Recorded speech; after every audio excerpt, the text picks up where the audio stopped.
రీతిగా ఈ వారం కొద్ది నిమిషాలు దేవుని ధ్యానించుకుందాం. ప్రేమైన దేవుని బిడ్డలారా, గత వారం కాకుండా ముందటి వారంలో మనం కొన్ని విషయాలు చూసుకుందాం. ఏమని ఇక వాక్యంలోనికి చూసుకుందాం. ఇక సమరయుడు, లూకాసు వార్త 10వ అధ్యాయము 30వ వచనంలో సమరయుడు అనే వ్యక్తిని, యాజకుడు, లేవీయుడు అనే ముగ్గురిని చూసుకున్నాం. అయితే ఇందులో భాగంగా మన ఈ వారం మన అంశం కంప్లీట్ అయ్యే లోపల ముందు నుంచి ఉన్న క్రైస్తవులు ఎలా ఉంటున్నారు, మధ్యలో నిన్న మొన్న నమ్ముకున్నటువంటి క్రైస్తవులు ఎలాగుంటున్నారు అనే విషయాలు చూసుకుందాం. అయితే సమరయులు, ఈ సమరయులు అంటే ఎవరు? యొక్క దొంగల చేతిలో పడిపోయినటువంటి వ్యక్తి, ఆ వ్యక్తి సమరయుల చేతిలో, సమరయుల నుండి కాపాడబడ్డాడు. ఇంతకీ ఎవరు ఆ సమరయుడు? యేసుక్రీస్తు కూడా ఒక సమరయ స్త్రీ దగ్గరికి వెళ్ళి నీళ్లను యేసుక్రీస్తు స్వీకరిస్తూ, యూదులు సమరయులతో సాంగత్యం చేయరు, మాట్లాడరు, వాళ్ళు పెట్టింది తినరు, అసలు వాళ్ళ దగ్గరికే వెళ్ళరు. ఎందుకు వెళ్ళరు? ప్రేమ దేవుని బిడ్డలారా, చూసుకుందాం. ఈ వారం మనం అంశం భాగంగా ఈ విషయాన్ని కూలంకుషంగా తెలుసుకునే వారమై ఉంటున్నాం. లూకాసు వార్త 10వ అధ్యాయము 30వ వచనంలో, అందుకు యేసు ఇట్లా నేను ఒక మనుష్యుడు యెరూషలేము నుండి యెరికో పట్టణమునకు దిగి వెళ్ళుచు. చాలండి, చూడండి. అందుకు యేసు, ఒక మనుష్యుడు ఉన్నాడంట. ఆ మనుష్యుడు యెరూషలేము నుండి యెరికో పట్టణానికి దిగి వెళ్తూ ఉంటే ఆ వ్యక్తి దొంగల చేతిలో కొట్టబడ్డాడు, కొర ప్రాణంతో ఉన్నాడు. ఇదంతా మనకు తెలిసినటువంటి కథనే, ఇదంతా మనకు తెలిసినటువంటి ఉపమానం, ఇదంతా మనకు తెలిసినటువంటి స్టోరీ. ఈ స్టోరీ మనకే కాదు, చాలా మంది సండే స్కూల్ పిల్లలకు కానీ క్రైస్తవులుగా పిలువబడుతున్న ప్రతి ఒక్కరికి తెలిసినటువంటి వాక్యమే. ఇందులో మొదటిగా ఎవరు వస్తారు? మొదటిగా యాజకుడు, తర్వాత లేవీయుడు, తర్వాత సమరయుడు, ఈ చివరిగా సమరయుడు వస్తాడు. అయితే మొట్టమొదటిగా యాజకుడు వస్తాడు. యాజకుడు వచ్చి సమస్యలతో, కొర ప్రాణంతో కొట్టుమిట్టాడుతున్నటువంటి వ్యక్తిని చూసి అలాగే వెళ్ళిపోతాడు. దూరం నుంచి చూసి ఆ వ్యక్తి సమస్యలో ఉన్నాడు అని చూసి కూడా, ఆ వ్యక్తి బాధల్లో ఉన్నాడని చూసి కూడా, ఆ వ్యక్తి చివరి గడియల్లో ఉన్నాడని తెలిసి కూడా, ఆ వ్యక్తి చనిపోవడానికి సిద్ధంగా ఉన్నాడని తెలిసి కూడా, ఈ యాజకుడు అనేటువంటి వ్యక్తి అలాగే వెళ్ళిపోతాడంట. ఇంతకీ ఎవరు ఈ యాజకుడు? ఈ యాజకుడు ఒక వ్యక్తి సమస్యలతో ఉన్నవాడు, వాడిని పట్టించుకోకుండా, బాధల్లో ఉన్నటువంటి వ్యక్తిని పట్టించుకోకుండా కాపాడాల్సింది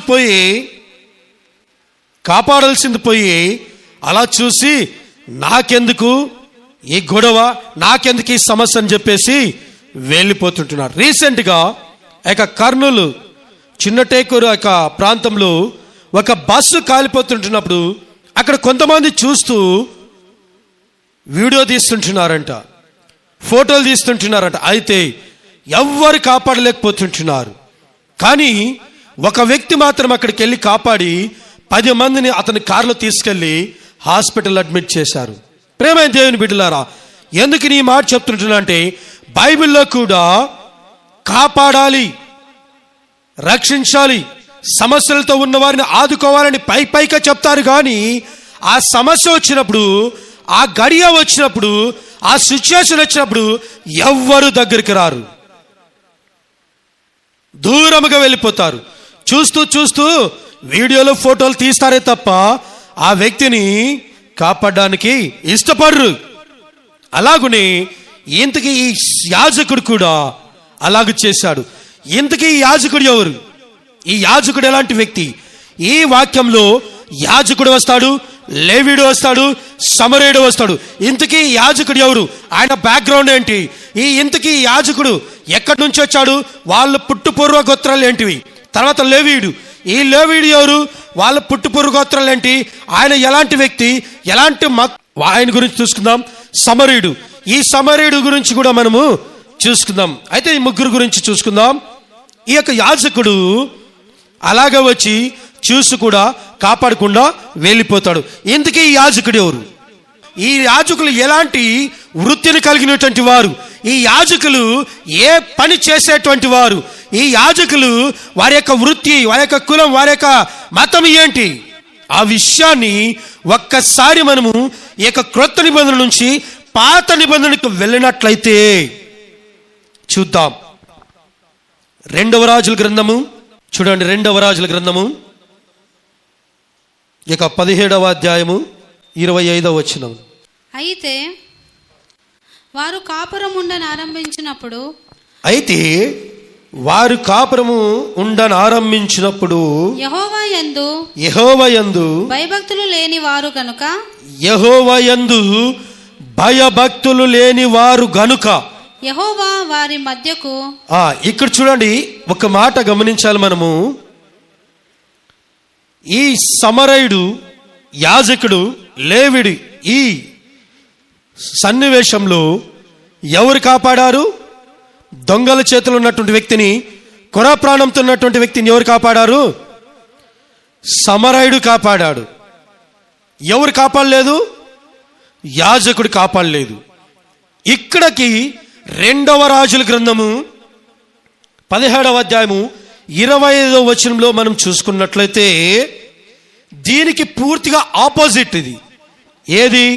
అక్కడ సమరయుడు మంచివాడు, యాజకుడు చెడ్డవాడుగా చూస్తుంటున్నాం. కాపాడినటువంటి వ్యక్తి, పట్టించుకున్నటువంటి వ్యక్తి, సమస్యలు ఉన్న వారిని ఆదుకోనటువంటి వ్యక్తిగా క్రొత్త నిబంధనలో, అంటే దానికి దీనికి చాలా జరుగుతున్న సన్నివేశం. అయితే చూడండి 25వ వచనం. యెహోవా యందు భయభక్తులు లేని వారు గనుక యెహోవా వారి మధ్యకు సింహములను పంపెను. యెహోవా వారి మధ్యకు సింహములను పంపెను. చూడండి, ఇక్కడ ఎవరు తెలుసా? యెహోవా యందు భయభక్తులు లేని వారు గనుక యెహోవా వారి మధ్యకు సింహాలను పంపిన. ఎవరి మధ్యకు తెలుసా? యెహోవా యందు ఎవరు భయభక్తులు లేని వారి మధ్యకు ఈ యెహోవా సింహాలను పంపించాడంట. ఇంతకీ ఎవరు వాళ్ళు తెలుసా? ఎవరంటే తెలుసా? వాళ్ళు ఎవరు కాదండి, వాళ్ళు సమరయులు. వాళ్ళు ఎవరు కాదు, సమరయులు. సమరయులకి యెహోవా యందు భయభక్తులు లేదు. ఆ యొక్క వ్యభిచారముతో ఉన్నటువంటి వ్యక్తులు, ఆ యొక్క వాళ్ళు విగ్రహారాధికులు. సమరయులు నీళ్ళిస్తే ఎవ్వరు తాగరు, వాళ్ళతో ఎవరు మాట్లాడరు, వాళ్ళతో కనీసము భోజనము కూడా చేయరు, కనీసము వారి వైపు కూడా వెళ్ళరు. ఎందుకు తెలుసా? సమరయులను యూదులు ఏం చేస్తారంటే తెలుసా? పాపులుగా, వ్యభిచారులుగా, విగ్రహారాధికులుగా, అంటరాని వారిగా పరిగణిస్తారు. వాళ్ళు ఎవరు? యూదులు. మరి యూదులు ఈ సమరని అవి వారిలో కొందరిని చంపెను. ఎవరిని? సమరయులని. చూడండి, ఇప్పుడు ఈ సమరయులు ఎక్కడి నుంచి వచ్చారు? ఈ సమరయులు ఎవరు? అందుకే యేసుక్రీస్తు కూడా ఏం చెప్తాడు తెలుసా? చూడండి, మత్తయి సువార్త 10వ అధ్యాయము 15వ వచనం. మన మధ్యలో ఉన్నటువంటి ఒక రెడ్ రిబ్బన్ ఉంటుంది. ఆ రెడ్ రిబ్బన్ యొక్క రాజుల గ్రంథము 17వ అధ్యాయము 25వ వచనంలో పెట్టుకుందాం రెడ్ రిబ్బన్. తర్వాత ఇప్పుడు మనం వెళ్దాం మత్తయి సువార్త 10వ అధ్యాయము ఇక 5వ వచనంలోనికి వెళ్దాం. ఆ 12 మందిని పంపుచు, ఎవరిని? శిష్యులను పంపుచు, వారిని చూచి వారికి ఆజ్ఞాపించున్నదేమనగా, మీరు అన్యజనుల దారిలోనికి వెళ్ళకుడి. అన్యజనుల దారిలోనికి వెళ్ళకుడి, సమరయుల ఏ పట్టణంలో, సమరయులు ఏ ఏ పట్టణాలలో ఉంటారో వారి పట్టణంలోనైనను ప్రవేశింపకుడి గాని ఇజ్రాయేలు వంశములోని నశించిన గొర్రెల ఎద్దుకే వెళ్ళుడి. యేసుక్రీస్తు ఎందుకు ఈ మాట పర్టికులర్గా చెప్తున్నాడు? యేసుక్రీస్తు స్వయాన యేసుక్రీస్తు చెప్తున్నాడు ఏమని? ఈ సమరయులు ఉండే పట్టణంలోనికి మీరు ప్రవేశించొద్దండి, సమరయులు ఏ పట్టణంలో ఉంటారో వారి దగ్గరికి పోతాడని యేసుక్రీస్తు చెప్తున్నాడు. అంటే అప్పుడు యేసుక్రీస్తు అంటరానితనము చూపిస్తుంటున్నాడా? అంటే వారి దగ్గరికి వెళ్ళొద్దంటే వారి పాపులని చెప్తున్నాడా? అయితే యేసుక్రీస్తు ఎవరి కొరకు వచ్చాడు? ఆయన నీతి మంత్రులను పిలువరాలేదు కానీ పాపులను పిలువచ్చుదని చెప్తున్నాడు. మరాంటి పాపులైనటువంటి ఈ సమరయుల దగ్గరికి ఎందుకు యేసుక్రీస్తు వెళ్ళొద్దని చెప్తుంటున్నాడు? ప్రేమైన దేవుని బిడ్డలారా, ఎందుకు ఈ సమరయులు పాపులు? ఎందుకు ఈ పాపులు? ఈ సమరయులు ఎవరు? ఇజ్రాయేల్ జనాంగము రెండు భాగాలకు విడిపోతారు. ఒకటి ఇజ్రాయేల్ జనాంగము, రెండవది యూదా జనాంగం. ఈ యూదా జనాంగము ఎవరు తెలుసా? ఇక యూదులు. సమరయులు అంటే ఏంటి? ఆ యొక్క పేరు ఎలా వచ్చింది? ఎందుకు సమరయ అంటే వాచ్ టవర్. వాచ్ టవర్ అంటే టవర్ క్లాక్లు అక్కడక్కడ మనం చాలా చూస్తుంటాం. కాపలా కోట అంటే అప్పట్లో పెద్దగా ఒక టవర్లు కట్టి అక్కడ ఒక వ్యక్తులు ఉండి చుట్టుపక్కల ఎవరైనా శత్రువులు వస్తున్నారా లేదా అని చూసేవారు. ఆ టవర్ దాన్నే సమరయ అంటారు. అంటే సమరయ అంటే వాచ్ టవర్ అని అర్థము, కాపలా కోట. అది ఎక్కడ ఉంటుందంటే తెలుసా? అది ఇజ్రాయెల్ దేశము మధ్యలో ఉంటుందంట. ఇక ఈ ఇజ్రాయెల్ దేశంలో మధ్యలో ఉన్న ఆ యొక్క కొండ, ఇజ్రాయెల్ రాజు అయిన ఒమ్రి షెమెరు అనే వ్యక్తి దగ్గర ఆ యొక్క 2 తలాంతులకు ఆ కొండను కొంటాడు. ఏ కొండ? ఆ యొక్క షెమెరు దగ్గర ఒక కొండను కొంటాడు. ఆ కొండ ఎక్కడ ఉంటుందంటే ఇజ్రాయేలు దేశము మధ్యలో ఉంటుంది. ఆ మధ్యలో షెమెరు అనేటువంటి వ్యక్తి యొక్క కొండను ఎవరు కొంటారు? ఈ యొక్క ఒమ్రి అనేటువంటి రాజు ఆ కొండను కొంటాడు. కొండను కొని ఆ కొండ మీద ఒక పట్టణాన్ని కట్టిస్తాడు. ఇప్పుడైతే మనం చాలా పట్టణాలు చూస్తుంటున్నాం. తిరుపతి కొండ మీద కానీ, ఆ యొక్క విశాఖపట్నం రిషికొండల్లో కానీ, అక్కడ చాలా రకరకాలుగా ఆ యొక్క హాస్పిటల్లో కానీ చాలా రకరకాల కొండల మీదే ప్రాంతాలు కడుతుంటారు. అప్పట్లోనే బైబిల్ కాలంలో ఆ యొక్క యేసుక్రీస్తు పుట్టక ముందు బైబిల్ చరిత్రలో అప్పట్లోనే కొండల మీద ఆ యొక్క పట్టణాలు కట్టేది ప్రారంభించాడు. ఎవరు? ఆ యొక్క ఒమ్రి ఆ షెమెరు దగ్గర ఆ యొక్క కొండను కొని ఆ యొక్క పట్టణాన్ని కడతాడు. ఆ పట్టణానికి ఏ పేరు పెడతారు తెలుసా? ఈ యొక్క షెమెరు దగ్గర ఆ పట్టణాన్ని కొన్నాడు కాబట్టి దాని యొక్క ఓనర్ ఎవరు? షెమెర్. కాబట్టి ఆ పట్టణానికి షమ్రోను అని పేరు పెడతాడు. ఆ పట్టణానికి షమ్రోన్ అని పేరు పెడతాడు. షమ్రోన్ అంటే సమరయ అని అర్థం. ఇప్పుడు చూద్దాం. ఈ సమరయ అంటే షమ్రోను కొండ మీద ఆ యొక్క ఒమ్రి ఆ రాజు ఆ పట్టణాన్ని కట్టి అక్కడ ప్రజలను నింపి, ఎవరిని? ఇజ్రాయెల్ దేశ ప్రజలని నింపి, ఇజ్రాయెల్ దేశంలో ఉన్న ప్రజలను నింపి మీరు ఇక్కడ పరిపాలన చేద్దామని చెప్పి రకరకాలైనటువంటి ఆ యొక్క ప్రజలతో ఉండి ఆ యొక్క పట్టణాన్ని కట్టి అక్కడ పెడతాడు. అయితే అది 1 రాజుల గ్రంథము 16వ అధ్యాయంలో మనం ఈ విషయాన్ని చూసుకుంటాం. అయితే కాలక్రమేణ ప్రకారము తర్వాత ఈ పట్టణాన్ని, ఏ పట్టణాన్ని? ఈ సమరయ పట్టణాన్ని, ఈ షమ్రోను పట్టణాన్ని, సమరయనగా షమ్రోను, ఈ షమ్రోను పట్టణాన్ని అనేక సార్లు ఒక్కొక్కరికి దాడికి గురి చేస్తారు. దండయాత్ర చేసి వారిపైన యుద్ధాలు చేసి ఆ యొక్క యుద్ధాలు చేసి వాళ్ళు ఆక్రమించే వారిగా ఉంటారు. అయితే చివరిగా అస్సూరు రాజు వచ్చి ఆ ప్రాంతాన్ని జయించి ఆ యొక్క షమ్రోను అనగా సమరయ పట్టణాన్ని జయించి అక్కడున్న సమరయుల్ని, అంటే అక్కడున్న సమరయుల్ని ఏం చేస్తాడు తెలుసా? అక్కడున్న ప్రజల్ని ఆయన ఎక్కడికి తీసుకెళ్తాడు? ఆ యొక్క అస్సూరుకి చెరపట్టి తీసుకెళ్ళిపోతాడు. ఆ యొక్క అస్సూరు రాజ్యానికి తీసుకుపోతాడు. అయితే అస్సూరు రాజ్యానికి అక్కడున్న ప్రజలందరిని తీసుకెళ్ళి ఆ పట్టణం ఖాళీ ఏంటది కదా, ఖాళీ అయిన పట్టణంలో కొంతమంది వివిధ జాతులను, ఒకే రకమైనటువంటి ప్రజలను కాకుండా విడుబడినటువంటి వారి సమరలు కొంతమంది, ఆ యొక్క అక్కడి నుంచి యూదులను కొంతమంది, నానా రకాలైనటువంటి జాతులని ఎట్లా పడితే అట్లా ప్రజలను తీసుకొచ్చి అక్కడ పెడతారు. ఎవరు? అస్సూరు రాజు. ఈ అస్సూరు రాజు అక్కడ పెట్టి ఆ యొక్క పట్టణాన్ని నింపుతాడు. ఎవరితో నింపుతాడు? వివిధ రకాలైనటువంటి ప్రజలతో నింపుతాడు. వాళ్ళే సమరయులు. ఆ పట్టణంలో వివిధ జాతులు, వివిధ రకాలైనటువంటి ప్రజలు ఆ పట్టణానికి వచ్చారు. వలస కాదు, ఈయన తీసుకొచ్చి వాంటెడ్గా తీసుకొచ్చి అక్కడ పెట్టాడు కాబట్టి వాళ్ళే సమరయులు. ప్రియమైన దేవుని బిడ్డలారా, వాళ్ళే ఈ వాక్యం మనము 2వ రాజుల గ్రంథంలో 17వ అధ్యాయము 24 నుంచి ఈ 41 ఇందాక రెడ్ రిబ్బన్ పెట్టాం కదా, అక్కడ చూసుకుంటాం. చూడండి, అట్లా ఈ యొక్క సమరయులు ఆ యొక్క ఎవరు?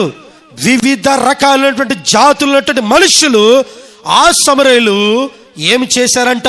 2వ రాజుల గ్రంథము 17వ అధ్యాయము 25వ వచనం చూడండి. అయితే ఆ ప్రజలు, వివిధ రకాలైనటువంటి ప్రజలు చాలా పాపులంట. వారు ఎవరు? పాపులు, వ్యభిచారులు, విగ్రహారోగ్యులు, ఆ యొక్క దొంగలు, అంటరాని వాళ్ళు. వారిని ముట్టుకునే వారు కాదు. ఎందుకు? వివిధ జాతుల వాళ్ళు. అప్పట్లోనే అంటరానితనం ఉండేది, అప్పట్లోనే అన్టచబిలిటీ ఉండేది, అప్పట్లోనే ఆ యొక్క మనుష్యులు అంటే చిన్న చూపు చూసేవారు. ఇప్పట్లో కూడా అలానే ఉన్నాయి. ప్రేమ దేవుని బిడ్డలారా, ఈ వ్యక్తి ఆ వివిధ జాతులు ఉన్నటువంటి వారు ఏ ప్రాంతానికి వచ్చారు? షమ్రోన్ ప్రాంతానికి వచ్చారు. షమ్రోన్ అంటే సమరయ.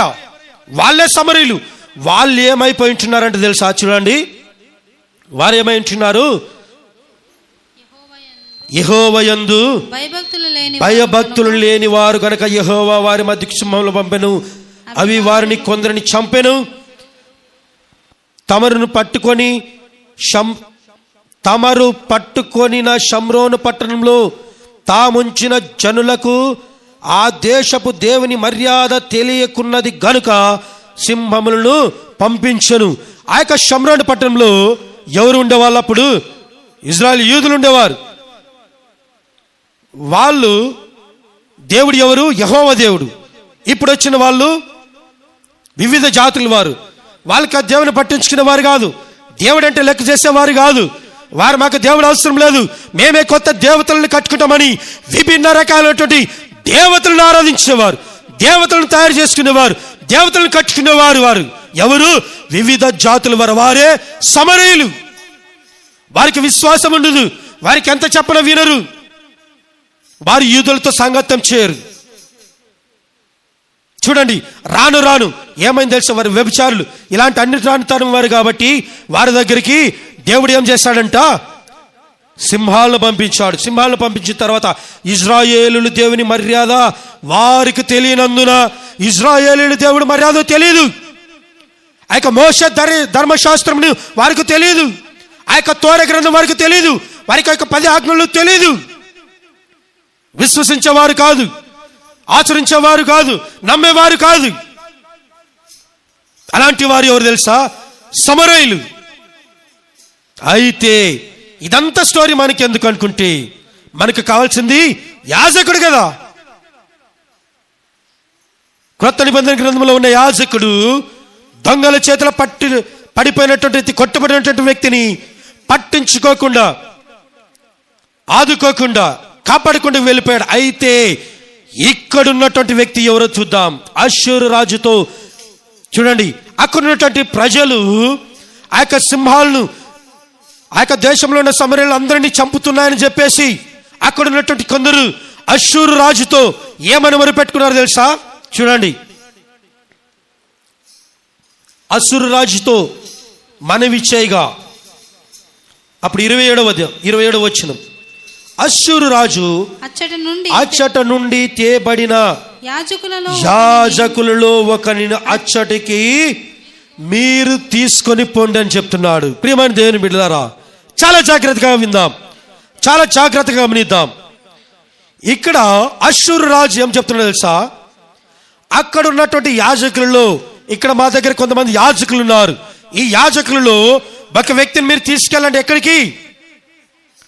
సమరయ పట్టణంలోనికి తీసుకెళ్ళండి, షమ్రోను పట్టణానికి తీసుకెళ్ళండి. ఆయన ఏం చేశాడు తెలుసా? చూడండి ఏం చేశాడు, చూడండి, చదువుదాం.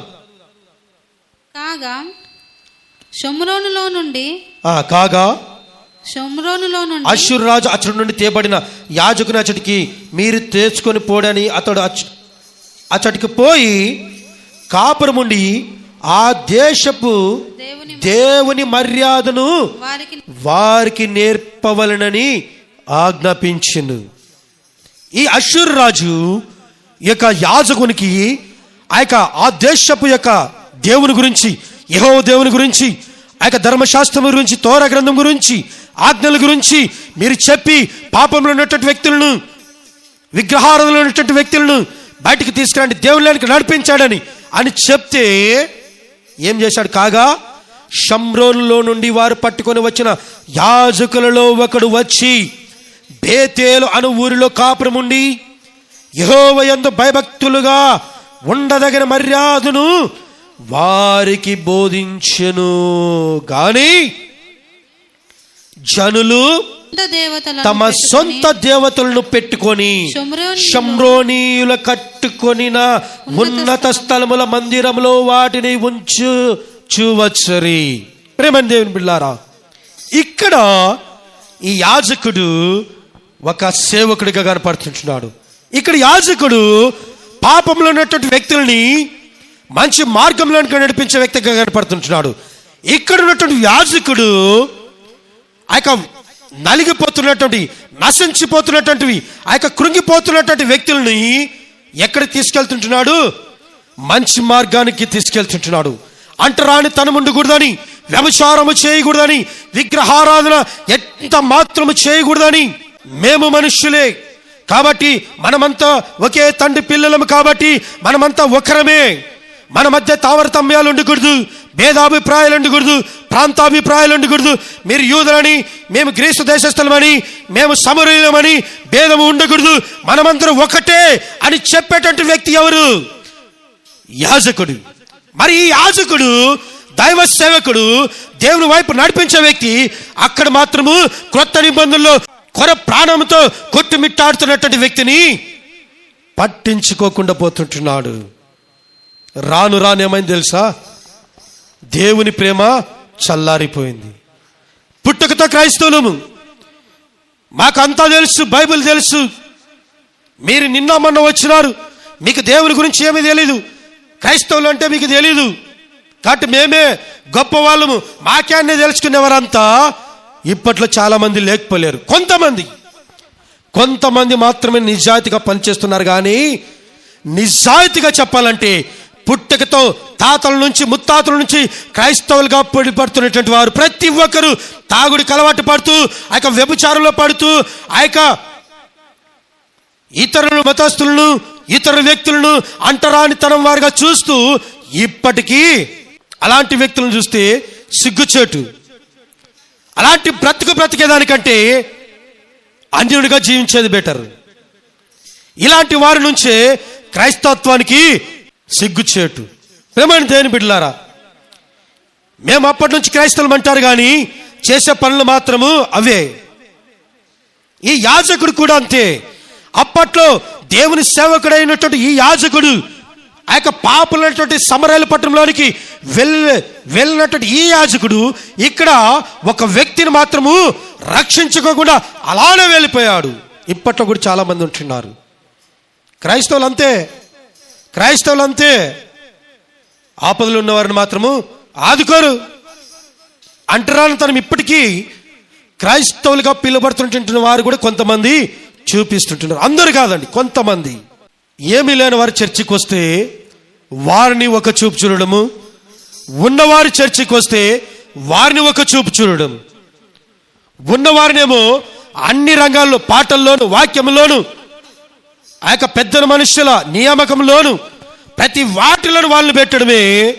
లేని వారికి ఎంత జ్ఞానమున్నా, లేని వారికి పాటలు పాడే వరమున్నా, లేని వారికి వాక్యం చెప్పే వరమున్నా, లేని వారికి సంగీత వాద్యములు వాయించే వరమున్నా, లేని వారికి అన్ని విధాల భయము భక్తి ఉన్నా కూడా వారిని పైకి తీసుకురారు. వారిని అక్కడే పెడతారు. నీకు ఏమి తెలియదు, నువ్వు అక్కడే కూర్చో. కానీ మందిరానికి అయితే రావాలి, వచ్చి కానుకలేయాలి, బాగా దండిగా కానుకలేయాలి. ఎంత సంపాదిస్తే అంత, 10వ భాగం, 20వ భాగం, 100వ భాగం, ఎంత తెస్తే అంత వేయాలని చెప్తారు. మళ్ళీ వారిని మాత్రము ఏ విధమైనటువంటి పనుల్లో ఉపయోగించుకోరు. ఎక్కడ ఉపయోగించుకుంటారో తెలుసా?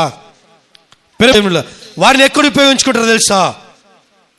ఏదైనా ఫంక్షన్ ఉంటే, చర్చిలో ఫంక్షన్ జరిగేటప్పుడు సామాన్లు దోమేకి, ఆ యొక్క తిన్న ప్లేట్లను ఎత్తిపాడేసేకి, ఆ యొక్క కూర్చున్న వారికి ఆ యొక్క బట్ట తీసుకొని అంతా గలీజును తుడిచేకి, ఆ నీళ్లు మోసేకి, దానికి ఉపయోగించుకుంటారు. ఎవరు? కొంతమంది మాత్రమే. అందరిని అనట్లేదు నేను, కొంతమందిని మాత్రమే. ఇలాంటి వ్యక్తులు క్రైస్తవత్వంలో చీడ పురుగులు. సిగ్గుచేటండి. ప్రేమైన దేవుని బిడ్డలారా, గమనించండి. ఇది క్రైస్తవత్వంలో ఉన్నటువంటి నిజమైన దేవుని నమ్ముతున్న నీకు కరెక్ట్ కాదు. యాచకుడిగా ఉండు, దేవుని వైపు నడిపిస్తూ అనేకులను దేవునిలోనికి, ఆ యొక్క మంచితనంలోనికి, సంతోషంలోనికి, ఆనందంలోనికి నడిపించే వ్యక్తిగా నువ్వు ఉంటూ నువ్వే అలా చూస్తే నీకు వారికి ఏంటి తేడా? మందిరానికంటే రావాలంటారు. కొంతమంది వ్యక్తులైతే బాగా మంచి మంచి డ్రెస్సులు వేసుకొని వచ్చి కూర్చుంటారు. వారి పక్కన ఒక లేనటువంటి వ్యక్తి ఎవరైనా వచ్చి కూర్చుంటే, లేనివాడు కానీ కొంత బట్టలు మాసిపోయి ఆ వ్యక్తి వచ్చి కూర్చుంటే లేచి పక్కకి వెళ్ళిపోతారు. ఇంకా వాళ్ళు అన్కంఫర్టబుల్గా ఫీల్ అవుతుంటుంటారు. ఎంతమంది లేరండి ఇలాంటి వ్యక్తులు? ప్రేమైన దేవుని బిడ్డలారా, ఆలోచన చేద్దాం. నీవు క్రైస్తవుడువా, అన్యుడువా? ఒక్కసారి ఆలోచన చేసుకో. నీ హృదయాన్ని నువ్వు పరీక్షించుకో. అప్పటికప్పుడు కూడా యాజకులు దేవుని వైపు నడిపించేటువంటి బిడ్డలుగా, పాపంలో ఉన్నటువంటి వ్యక్తులని దేవునిలోనికి నడిపించే వ్యక్తులుగా, ఆ ధర్మశాస్త్ర గ్రంథాన్ని, యెహోవా దేవుని వైపు ఆ విగ్రహారాధన చేయకూడదని నడిపించే వ్యక్తులు, సమరయులు, పాపము కలిగినటువంటి వ్యక్తుల వైపు వ్యక్తుల దగ్గరికి వెళ్ళి కాపాడే వ్యక్తులు, బోధించే వ్యక్తులు. అయితే క్రొత్త నిబంధనలో మాత్రము యాజకుడిగా పిలువబడినటువంటి వ్యక్తి పట్టించుకోకుండా వెళ్ళిపోయాడు. అయితే సమరయుడు పట్టించుకున్నాడు, సమరయుడు కాపాడాడు. ఆ సమరయునికి ఎందుకంత విశ్వాసం వచ్చింది? పాపలుగా ఉన్నటువంటి వ్యక్తులు, ఈ యొక్క షమ్రోనులు ఎవరు? సమరయులు. వీరికి పాపముగా ఉన్నటువంటి వ్యక్తులు, అంటరానితనంతో ఉన్నటువంటి వ్యక్తులు, వ్యభిచారులుగా ఉన్నటువంటి వ్యక్తులు, ఎందుకింత ప్రేమ, ఎందుకు ఇంత విశ్వాసం, ఎందుకు ఇంత జాలి వచ్చింది? ప్రేమైన దేవుని బిడ్డలారా, యేసుక్రీస్తు మాత్రము ఆ యొక్క స్త్రీ దగ్గరకు మీరు వెళ్ళొద్దండి చెప్పాడు. యేసుక్రీస్తు చెప్పాడు ఎవరికి? శిష్యులకు. కానీ యేసుక్రీస్తే వారి దగ్గరికి వెళ్ళాడు. ఎందుకు తెలుసా? చూసుకుందాం. ఎందుకు తెలుసా? ఈ సమరయులు, ఇలా సమరయులు పట్టణము ఇలా ఉన్న తర్వాత ఆ యొక్క రాను రాను ఆ యొక్క పట్టణంలో ఇంకోటి ఏమంటారు తెలుసా?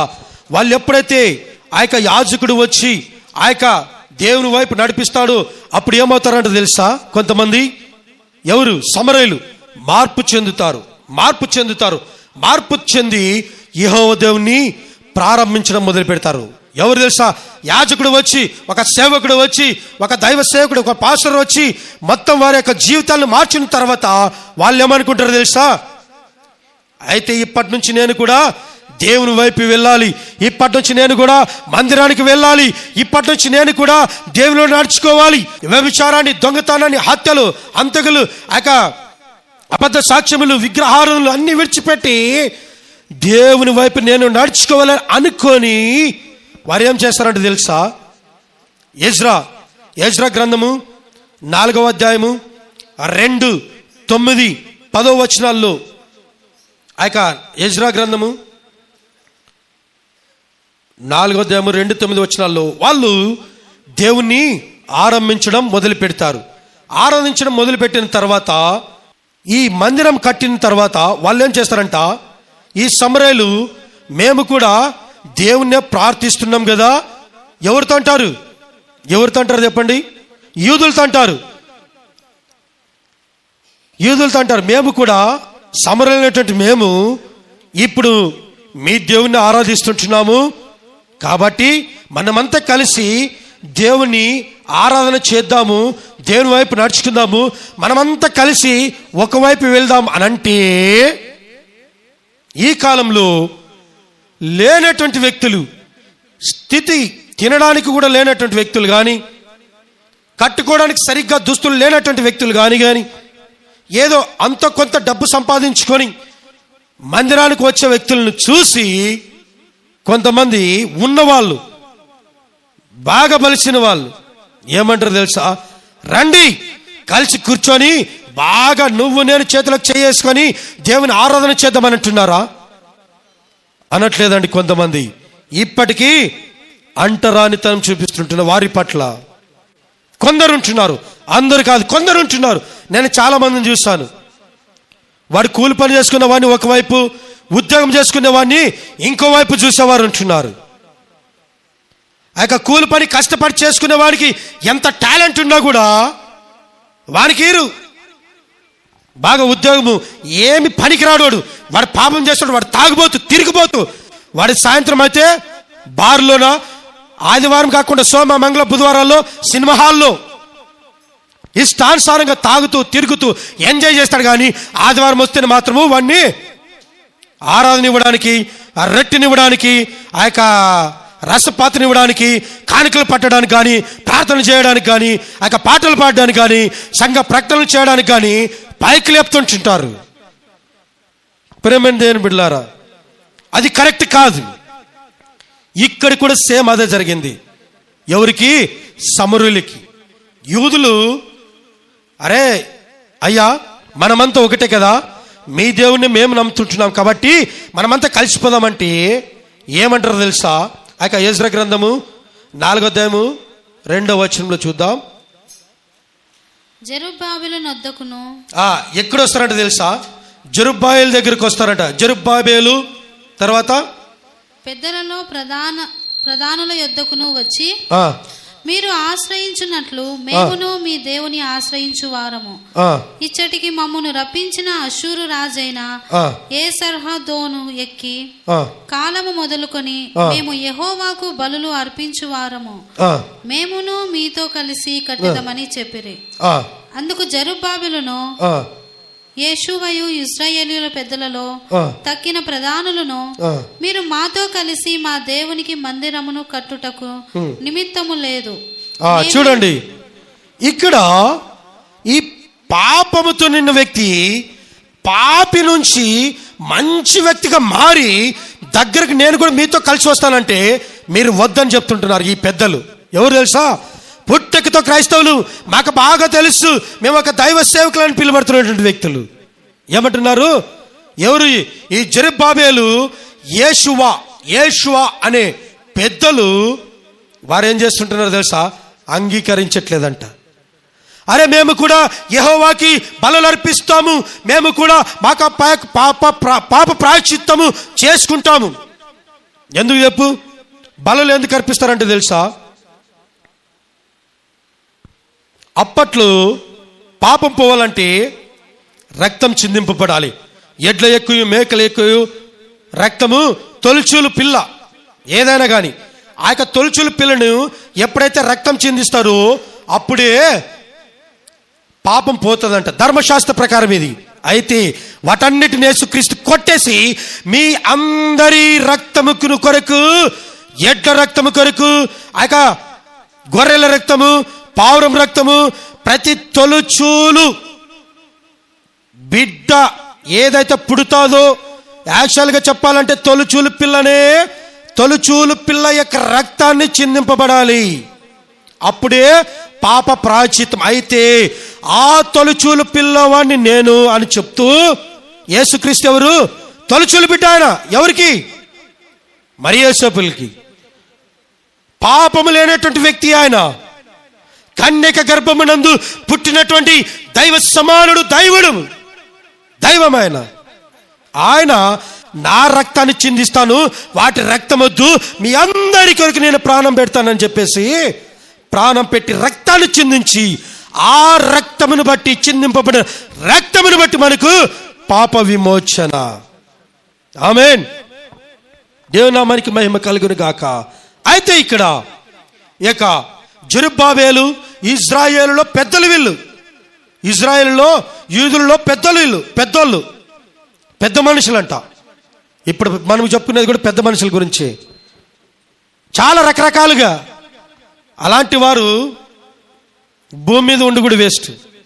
అలాంటి వారు నాకు తెలిసి దేవుని నమ్ముకున్నారంటారే కానీ వరస్టాలు ఇలాంటి వాళ్ళు ఎవరు?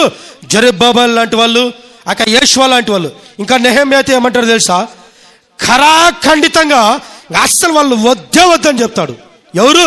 నెహెమ్యా డైరెక్ట్గా చెప్పేస్తాడు, వాళ్ళు వద్దంటారు. ప్రేమైన దేవుని బిడ్డలారా, ఇలాంటి వ్యక్తులు వాళ్ళు. జెరుబ్బాబెలు లాంటి వారు, యేషువ లాంటి వాళ్ళు. ప్రేమైన దేవుని బిడ్డలారా, అరే మేము మార్పు చెందాము, మేము దేవుని వైపు నడుచుకుంటాము, దేవునిలోనికి వస్తామంటే రానేయట్లేదు. తప్పు ఎవరిది? ఇక సమరయులు ఆ యొక్క గెరాజీము అనే కొండ మీద ఒక మందిరాన్ని కూడా కట్టుకుంటే, అది క్రీస్తు పూర్వము 139 సంవత్సరంలో ఒక యూదుల రాజు దాన్ని పడగొట్టి నాశనం చేసి పారేస్తాడు. చివరికి వాళ్ళు ఆ యొక్క గెరాజీము అనే కొండ మీద, ఆ యొక్క గొరాజీము కొండ మీద ఒక మందిరాన్ని కడితే, యూదుల రాజు, దైవంతో పిలువబడేటువంటి వ్యక్తులు, దేవుని బోధించేవారు, దేవుని దగ్గర ఉండేటువంటి వారు, ఆ యొక్క పూజారులుగా పిలువబడేటువంటి ఆ యొక్క ఎవరు? యాజకులు, యూదులు ఏం చేస్తారని తెలుసా? దేవునికి మందిరాన్ని కడితే మందిరాన్ని పడగడుపుతారు. ఇంకా కోపం వస్తుంది రాదా?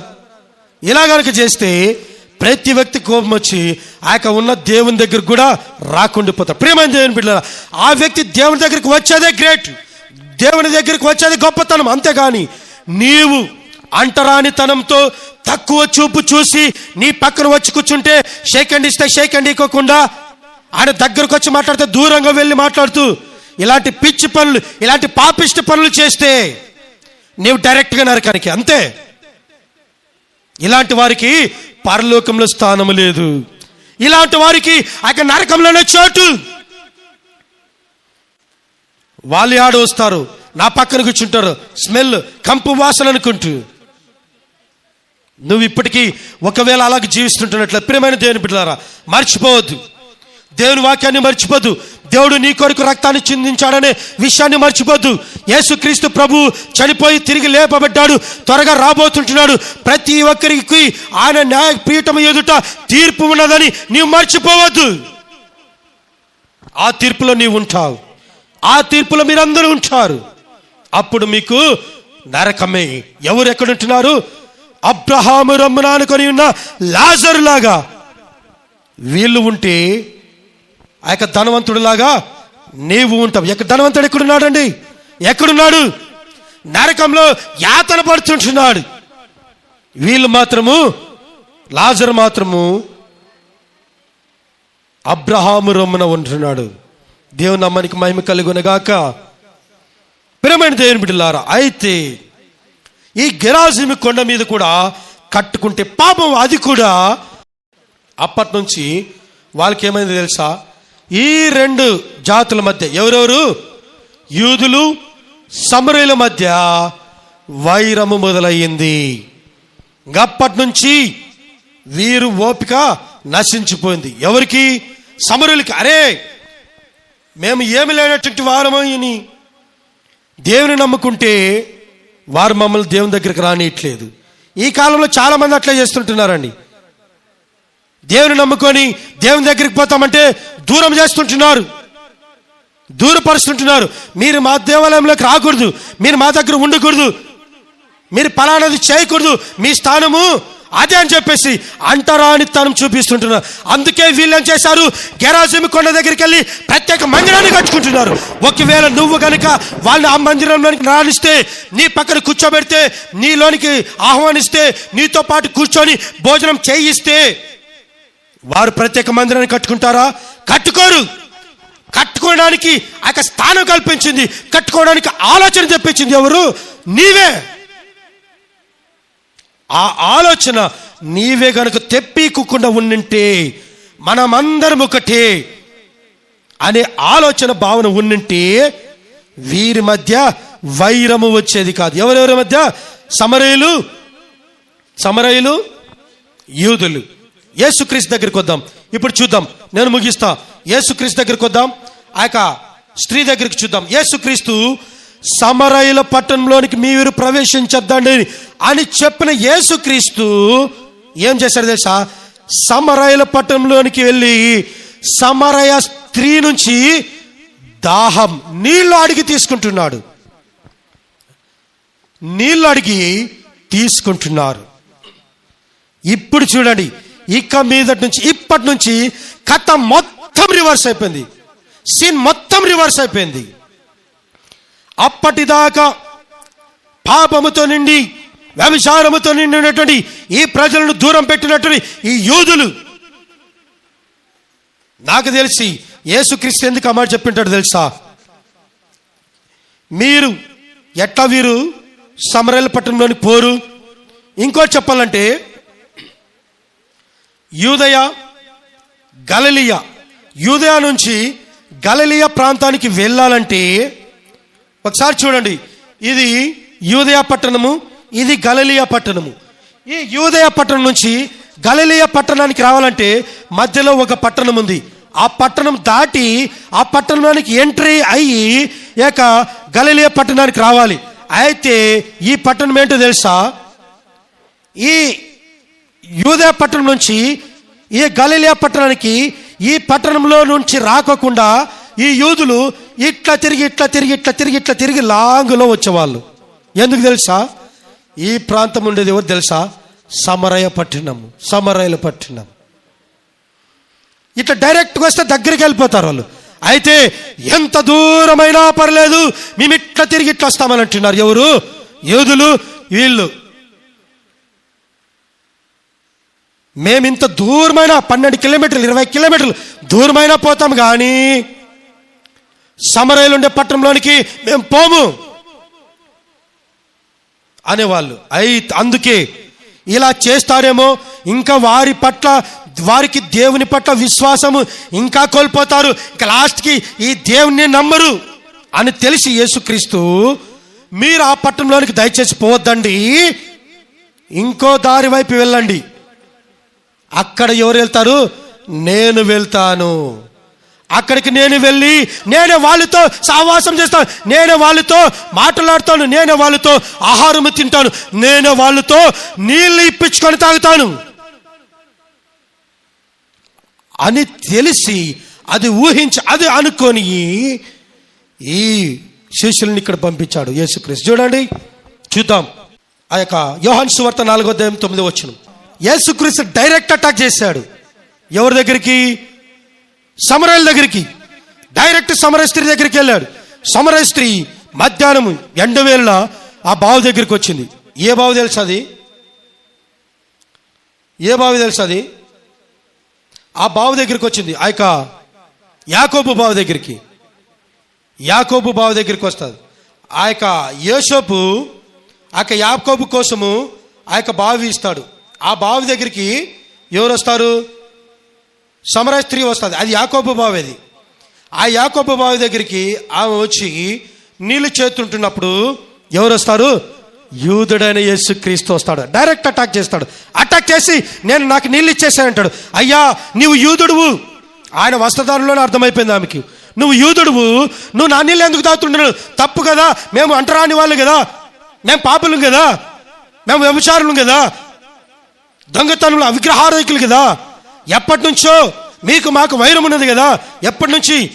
అశ్షూరు రాజు, ఆ యొక్క షమ్రోను, అప్పట్లో ఆ యొక్క రాజుల నుంచి, ఆ యొక్క చరిత్ర నుంచి మాకు పర్లేదు కదా మీకు మాకు. ఆ యొక్క నెహెమ్యా గారు ఒప్పుకోలేదు, ఆ జెరుబ్బాబెలు ఒప్పుకోలేదు, ఆ యేషువ గారు ఒప్పుకోలేదు. అప్పటి నుంచి మేము గెరాజు దగ్గరికి వెళ్ళి మా పితరులు కొండ మీద ఆ యొక్క మందిని కట్టుకుంటే మీకు యూదులు రాజు పడగొట్టాడు, మీకు మాకు పడట్లేదు అనే ఉద్దేశంతో యేసుక్రీస్తు దగ్గరికి, మా దగ్గరికి ఎందుకు వచ్చావయ్యా అంటే ఆయన ఏమంటున్నాడు చూడండి, నేను ఇచ్చి నీళ్లు తాగుబడే ఉండును దప్పిగనుడు, నేను వానికిచ్చు నీళ్లు నిత్య జీవమునకై వానిలో ఊరడి నీటి బుగ్గక ఉండని ఆమెతో చెప్పాను. ఆ స్త్రీ ఆయనను చూచి, అయ్యా, చాలా జాగ్రత్తగా వినండి, అయ్యా, నేను దప్పికొననుండునట్లు చేదు కొనుట కింత దూరం రాకుండానట్లు ఆ నీళ్లు నాకు దయచేయమని అడగగా, నువ్విచ్చిన నీళ్ళు తాగితే, నేనిచ్చిన నీళ్ళు తాగితే ఎవ్వడును ఎప్పటికీ చనిపోడంట. యేసుక్రీస్తు ఇచ్చే నీళ్ళలో జీవజలములంట, జీవము కలిగినటువంటిది ఉన్నదంట. అందుకే ఆమె ఏమంటుంది తెలుసా, అయ్యా, ఇంత దూరం నేను ఈ బావి దగ్గరికి వచ్చి మధ్యాహ్నం పూట వచ్చి చేదుకొని ఇంటికి పోయి దాహం వేసి చేసేదానికంటే నీవిచ్చే నీళ్ళు తాగి నేను తప్పుకొనుకున్నట్టుగా ఉండేది మేలు కదా, కాబట్టి ఆ నీళ్ళు నాకు ఇచ్చేయంటుంది. అప్పుడు చూడండి, అడుగగా యేసు, నీవు వెళ్ళి నీ పెనిమిటిని పిలుచుకొని ఇక్కడికి రమ్మని ఆమెతో చెప్పాను. మనకందరికీ తెలుసు ఈ సీన్, ఈ స్టోరీ మనకందరికీ తెలుసు. ఆమె నాకు పెనిమిట్లేదంటే, నీకు 5 మంది పెనిమిట్లు ఉన్నారంటే నీవు సత్యమే చెప్తావని, అప్పుడు ఆ స్త్రీ నీవు ప్రవక్తవని ఆమె గ్రహించు. అయ్యో, నీవు ప్రవక్తివి అంటే నీవు ఎవరు అంటే యేసుక్రీస్తు అంటున్నాడు తెలుసా. అప్పుడు ఆ స్త్రీ, అయ్యా, నీవు ప్రవక్తవని నేను గ్రహించుచున్నాను. నీవు ప్రవక్తవి, నా పురుగోత్రాలన్నీ చెప్తున్నాడు నీవు. నేనేమి నా గురించి తెలియకుండానే అన్ని చెప్తున్నావు నువ్వు. మా పితరులు ఈ పర్వతమందు ఆరాధించురు గాని ఆరాధింపవలసిన స్థలము యెరూషలేములో ఉన్నదని మీరు చెప్పుదురని ఆయనతో అనగా, యేసు ఆమెతో ఇట్లనమ్మా, ఒక కాలము వచ్చుచున్నది, ఆ కాలమందు ఈ పర్వతము మీదనైనను యెరూషలేములోనైనను మీరును తండ్రిని ఆరాధింపరు. నా మాట నమ్మము, ఆ పట్టణంలో కానీ ఇక్కడ కానీ మీరు తండ్రిని ఆరాధింపరు. ఇంకా అక్కడ ఇక్కడ వాళ్ళు వీళ్ళు అనే తేడా ఉండదు. ఇంక ఎప్పటి నుంచి ఒక కాలం వస్తుంది, ఒక కాలం రాబోతుంది, మీకు విడుదల రాబోతుంది, మీకు మనశ్శాంతి రాబోతుంది.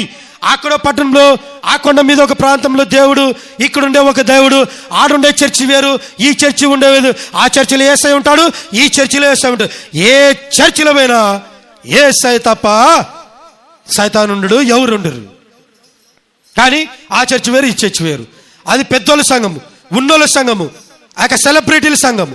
ఇది మాత్రము చిన్న సంచి చేసుకొని కాలి నడుకుని వచ్చి సైకిల్ తొక్కుకుంటా ఆ యొక్క బైక్లో వచ్చి సువార్త చేసేవాడి సంఘము. మనం పోవాల్సింది ఎక్కడికి? కార్లు వేసుకొని వచ్చే వ్యక్తికి.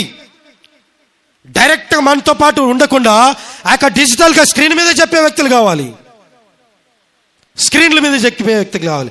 ఆ వ్యక్తులు సూటు బోట్లు వేసుకొని పెద్ద పెద్ద కార్లో తిరుగుతూ, విమానంలో ఎక్కుతూ తిరుగుతూ, ప్రపంచంలో అంతర్జాతీయంగా సువార్త చెప్తూ ఉండే వాళ్ళు వ్యక్తులు కావాలి. అలాంటి వ్యక్తులు ఎక్కడున్నా, తెర వెనుకున్నా, ఎక్కడున్నా అతని దగ్గరికి వెళ్తామనే వ్యక్తులు చాలా మంది లేకపోలేరు ఈ లోకంలో, ఇప్పటి సమాజంలో. ఒకసారి ఆలోచించేద్దాం ప్రేమైన దేవుని బిడ్డలారా. అప్పుడు ఏమంటున్నాడు తెలుసండి, చూడండి, ఆ కాలం ఒక కాలం వస్తుంది, ఆ కాలమందు మీకు తెలియని దాన్ని ఆరాధించుచున్నారు, మేము మాకు తెలిసిన వాటిని ఆరాధించుచున్నాము, రక్షణ యూదుల నుండే కలుగుచున్నది. అయితే యథార్థముగా ఆరాధించువారు ఆత్మతోను సత్యముతోను తండ్రిని ఆరాధించే కాలం వచ్చుచున్నది, అది ఇప్పుడు వచ్చి ఉన్నది. దేవుని నామానికి మహిమ కలుగును గాక. యథార్థముగా ఆరాధించేవారు, సత్యముతో ఆరాధించేవారు ఇప్పుడున్నారు. ఆ కాలం ఎప్పుడో కాదు, ఇదే ఆ కాలము. ఆ కాలం ఎవరు కాదు, నేనే ఆ యేసుక్రీస్తును అని చెప్పాడు. దేవుని నామానికి మహిమ కలుగును గాక. వెంటనే ఆమె షాక్ అయిపోయింది. ఎప్పుడో వస్తాడనుకున్న కాలము, ఎప్పుడో వస్తాడనుకున్నటువంటి దేవుడు డైరెక్ట్ దేవుడే నా దగ్గరకు వచ్చాడని సంతోషంతో ఉల్లసించిపోయింది, ఉప్పొంగిపోయింది.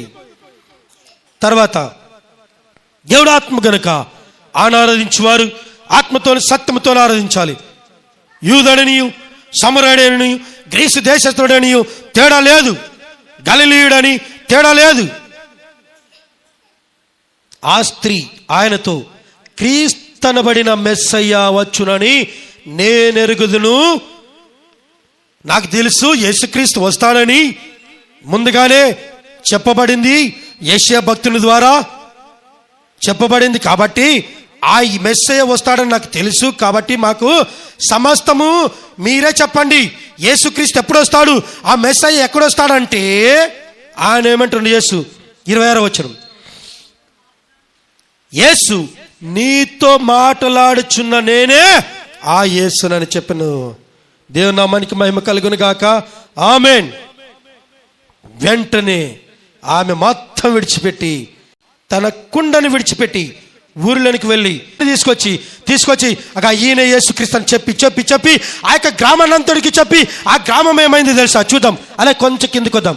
నేను చేసినవన్నీ నాతో చెప్పనని సాక్ష్యం ఇచ్చిన స్త్రీ యొక్క మాటను బట్టి ఆ ఊరిలో సమరయులలో అనేకులు ఆయనందు విశ్వాసం ఉంచిరి. దేవుని నామానికి మహిమ కలుగునుగా.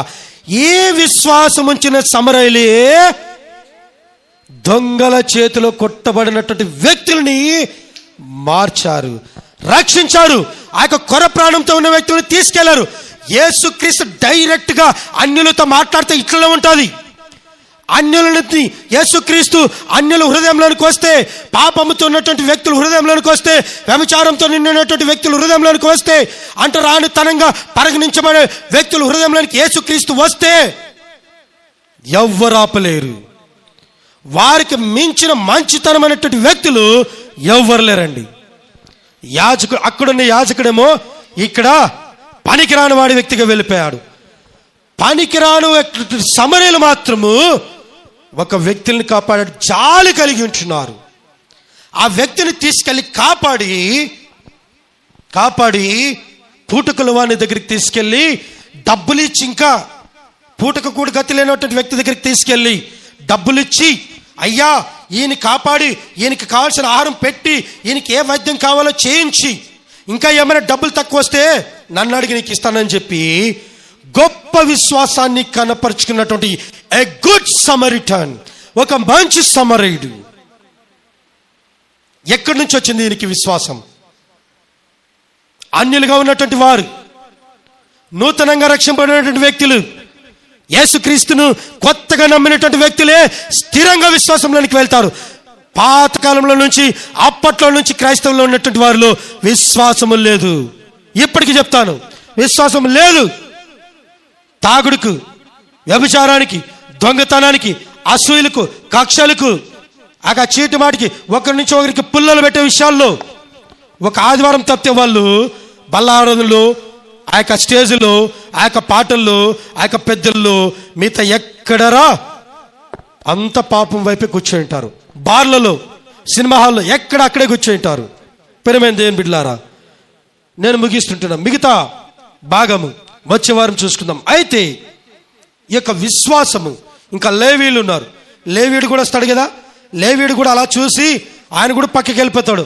ఆ లేవీయుల గురించి కూడా వచ్చే వారం మనము తెలుసుకుందాం. అయితే ఒకవేళ ఇప్పటికీ నీవు యాజకుడిగా ఉంటున్నావా, ఒకప్పుడు దేవుని వైపు ఉండి దేవుని కొరకు ప్రయాసపడి దేవునిలో ఉండి మరా ఇప్పుడు నీవు ఒకవేళ తప్పిపోయినట్లయితే ఆయన ఎప్పుడు తన 2 చేతులు ఇలా చాచి నా దగ్గరికి రండి, నేను మీకు విశ్రాంతిని ఇస్తానని చెప్తుంటున్నాడు. దేవుని నామానికి మహిమ కలుగును గాక. ఆమేన్. అలాగున నువ్వు ఒకవేళ తప్పిపోయినట్లయితే రండి, మరలా యేసుక్రీస్తు దగ్గరికి రండి. యేసుక్రీస్తు ఆ యొక్క సమరయులలాగా, చేర్చుకున్నటువంటి వ్యక్తులలాగా, మంచి వ్యక్తులలాగా మీకు స్థానం కల్పిస్తాడు. యూదులలాగా ఉండవద్దు. ప్రార్థిద్దాం, మోకరిద్దాం, ఆ యొక్క తీర్మానం చేసుకుందాం. ప్రతి ఒక్కరు మోకరిద్దాం, తీర్మానం చేసుకుందాం. ఒకప్పుడు యాజకుల్లాగా ఉందాం, ఇప్పుడు ఉన్న యాజకుల్లాగా వద్దు. ఒకప్పుడు దేవుని వైపు నడిపించినటువంటి బిడ్డలుగా, దేవుని ప్రజలను మంచితనంలోనికి, సంతోషంలోనికి, విశ్వాసంలోనికి, దేవునిలోనికి నడిపించే వ్యక్తులుగా మనం ఉందాం. ఒకవేళ తప్పిపోయినట్లయితే ఇప్పుడు ఆయన చెంతకు వచ్చాయి, మరలా తిరిగి వచ్చాయి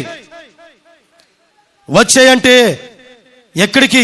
పాపంలోని కాదు, వ్యభిచారంలోని కాదు, విగ్రహారాధనలోని కాదు, నీవు నమ్మిన నీ సృష్టికర్త వైపు వచ్చాయి. నిన్న సృష్టించిన సృష్టికర్త ఎవరో తెలుసుకొని వచ్చాయి. ఆయన దగ్గరకు రా, ఆయన వైపు మోకరించి ప్రార్థన చేసుకుందాం. ప్రార్థన చేసుకుందాం. పరిశుద్ధుడైన తండ్రి, ప్రేమగల ప్రభువా, నీ నామానికి స్తుతులు స్తోత్రము చెల్లిస్తుంటున్నాం. అవునా తండ్రి, ఇంతవరకు నా ప్రభా మీరు కృప చూపించుంటున్నారు, సహాయము దయచేసి ఉంటున్నారు నా తండ్రి. అవునా ప్రభువా, చెదిరిపోయినటువంటి వ్యక్తులుగా ఉంటున్నాం, చెడిపోయినటువంటి వ్యక్తులుగా ఉంటున్నాం. నిన్ను నమ్మి కూడా, అవునా తండ్రి, ప్రతి వారము మందిరానికి వస్తూ కూడా అంటరానితనం చూపించేవారిగా ఉంటున్నాం, ఇతరుల పట్ల జాలి లేనటువంటి వ్యక్తులుగా ఉంటుంటున్నాం, కనికరమ లేని వ్యక్తులుగా ఉంటుంటున్నాం. ప్రభువా, మమ్మల్ని క్షమించండి. ఇక మీదటనైనా మేము నీ దగ్గరికి వస్తాం, మమ్మల్ని క్షమించి మా కుటుంబాలలో ఎలాంటి అపరాధములు, ఎలాంటి దుర్ఘటనలు, ఎలాంటి అపాయములు, ఎలాంటి అపవాది శక్తులు ఉండకుండా యేసు నామములో తీసివేయండి అని ప్రార్థిస్తుంటున్నామయ్యా. మీరే మాతో మాట్లాడండి ప్రభువా. యేసయ్యా, నమ్మినటువంటి వ్యక్తులు ఒకప్పుడు సమరయులు మాత్రం వ్యభిచారంతో, దొంగతనంతో, ఆ యొక్క అంటరానితనానికి గురై దూరముగా ఉన్నటువంటి వ్యక్తులు, ఆ వ్యక్తుల దగ్గరికి మీరు వచ్చి వారిని తీసుకొని వారితో మాట్లాడి వారిలో ఉన్న సంపూర్ణ అంటరానితనం, సంపూర్ణ దొంగతనం, సంపూర్ణ వ్యభిచారం మానేసేలా చేసినందుకు దేవునికి స్తోత్రములు. ఇతర వ్యక్తులను చిన్న చూపు చూస్తూ ఉన్న నన్ను క్షమించి ఇక మీదటి నుంచి నా ప్రభువా నీకు రాజ్యంలోనికి వారసులగునట్లుగా నన్ను చేర్చుకోమని, నీవు నేను సహవాసము కలిగి జీవించే వ్యక్తులుగా నన్ను చేయమని, నేను ప్రార్థించే ప్రతి ప్రార్థనను నీకు వినిపించేలా ఉండేలాగా చేయమని, తప్పిపోయిన నన్ను మరలా చేర్చుకోమని, సమరయులు అనేకులు స్త్రీని బట్టి అనేకులు రక్షింపబడినటువంటి రీతిగా నామకర్త క్రైస్తవులుగా పిలువబడేటువంటి మమ్మల్ని విశ్వాసములోనికి నడిపించమని,